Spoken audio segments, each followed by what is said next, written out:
Hej og god søndag. Jeg er taget en tur i skoven og lige gå en tur for at reflektere lidt over min uge og reflektere lidt over de oplevelser, jeg har haft med nogle forskellige kunder. Og jeg fik lyst til at inspirere dig lidt også i dag ved at lige lave en lille kort video, som egentlig handler om, at vi som ejerledere kommer til sådan uhensigtsmæssigt og kommer til at gå lidt for meget i driftmode ofte. Og så bliver vi det, jeg kalder hjemmeblind. Altså, vi kommer til at fokusere for alt for meget på vores egen lille forretning og på vores egen lille boble, og vi glemmer at få en sparring med nogen, som kan se tingene i et andet perspektiv, ud over vores familie og venner, som jo er på en eller anden måde følelsesmæssigt involveret i vores forretning.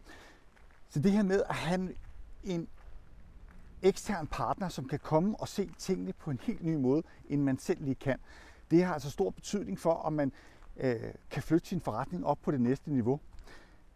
Jeg har lavet et webinar, som jeg lægger et link til hernede under. Der kan du forhåbentlig blive lidt mere inspireret omkring, hvordan man kan flytte sin forretning som ejerleder, hvordan man kan skabe en markant bedre bundlinje.